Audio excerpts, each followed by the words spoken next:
Alright guys, so I am going to tell you the story. More story time.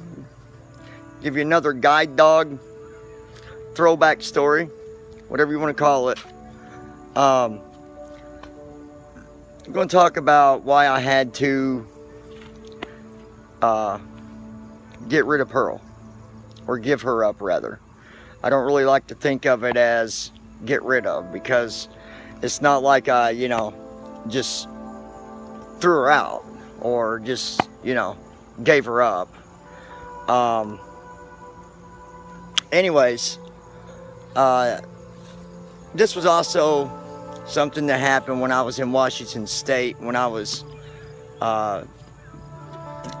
in school out there in Washington, Vancouver, Washington to be exact.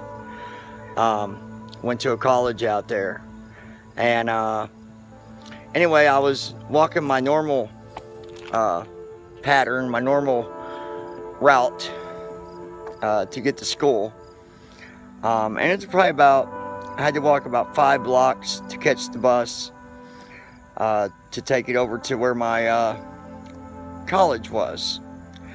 And every day, now I had passed this guy's house every single day. Every single day I passed his house. And it was a fence. There was a big fence, and it's right up next to the sidewalk.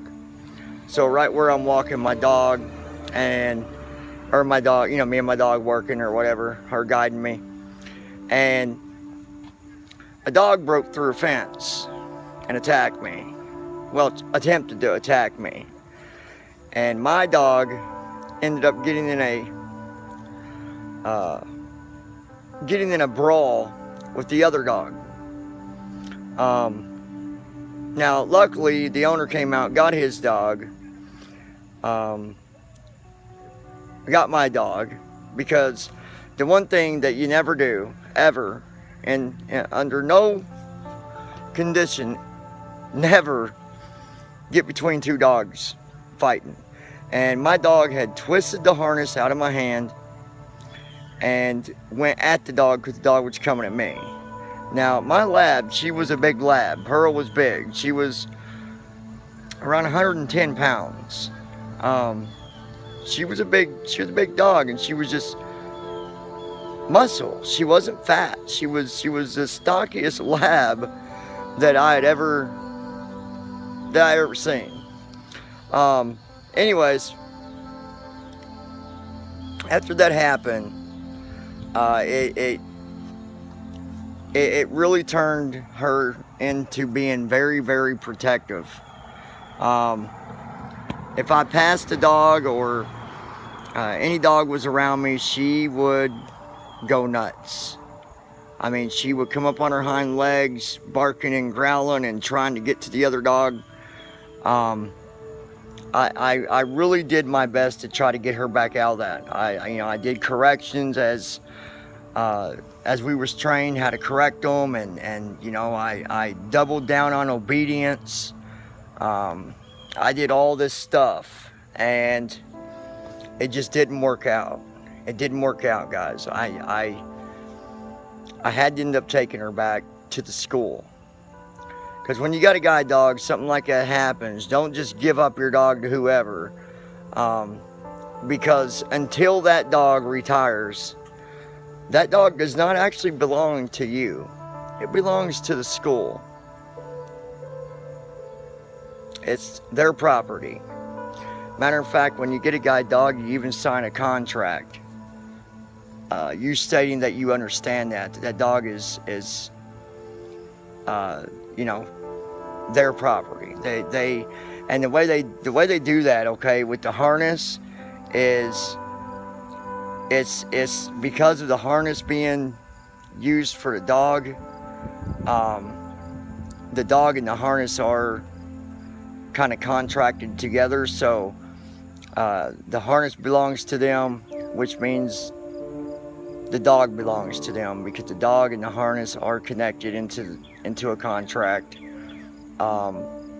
If your dog retires, you get the choice of keeping your dog, but if you was to get tired of it, or for some reason, you can't just get rid of your service dog. You just can't do it. And everybody knows that. Anybody that's had a service animal, they know that. So, just in case, if you ever get one, that's, something to never forget. Don't never just try to have a family member take the dog and whatever. Don't do that.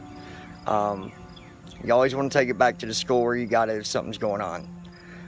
There might be certain situations, if you had the dog long enough and whatever, you might get to keep the dog. But 2 things. One, when I took Pearl back, I couldn't keep her because I'd had her for a couple years, but I needed another guide dog. Because I was, here I am out in Vancouver, Washington. I needed a guide dog to get around to, it was just a must. And I had no way of keeping both of them dogs. There was just no way that could be possible. So that's how I lost her. And I'll tell you something. It was the hardest thing ever to, I'm sitting in my room at the school, where you sleep or whatever, and I'm in my room for that first day on a Sunday. Matter of fact, it was Monday. I'll take that back. It was Monday. I got there on a Sunday, but it was a Monday when they took her. And so I go in my room. They come and got me and said, well, go ahead and go to your room with your dog. We'll be in a few minutes to talk to you and take your dog. And I'll tell you something. That was the hardest thing ever to do, guys. Handing over that leash was the hardest thing that I had ever done. It was like giving up, one of my own family members. It was so hard, and I cried. I cried that entire day. Not constantly cried, but I just couldn't get it out of my head. And they said, you don't got to get a dog this week. You can go back, get yourself under control and come back and get a dog. And I said, no, I gotta do this. I gotta be strong. And I was, but I tell you, it was the hardest thing ever. And I think about her all the time, wondering how she's doing and where she's at. I've been told, not really where she is, but I was told that she was adopted by a state trooper, so I know she's in good hands.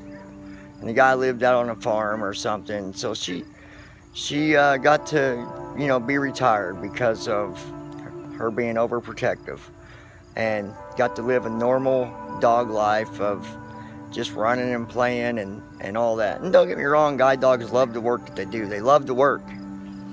Some people see us walking down the street with our guide dogs, and they think because they got them collars on and them harnesses that it's mean and all this stuff. And that is the dumbest thing ever, because these dogs love to work.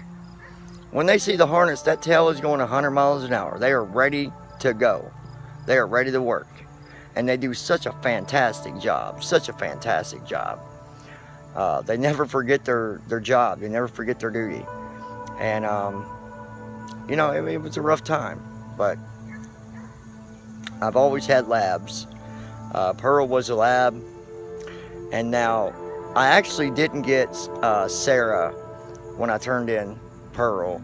They gave me another lab. This little guy, man, he was like maybe 60 pounds tops, and he was just too wiry. That didn't work out. I didn't have him very long. That just did not work out. Like, he was wiry, for one thing, very, very hyper. I mean, very high-strung hyper, and he ate everything, guys. He ate everything. So, I've got a really good story, I'll save for another video, but if you want to hear about Jimmy and his sock fetish, I'll be doing that one next. So we're going to do another guide dog throwback story about Jimmy. I might do it tonight, maybe tomorrow, I don't know yet. But I'll tell you what, it's funny. You guys are going to laugh. It was quite embarrassing to me. But, Jimmy, we had our funny times too. He was something else, guys. I'm telling you, he was definitely something else. Anyways, guys, hope you enjoyed that story. Not really enjoyed that I had to give up a dog, but enjoyed the video. I love you guys very much. Every one of you guys are the best. I need to get that shout out video done, so I'm going to work on that right after this and get a shout out video out there for you guys. So I'll be talking to you here real soon, guys. Be sure to like, share, subscribe, all that good stuff. And this is John, and I am checking out.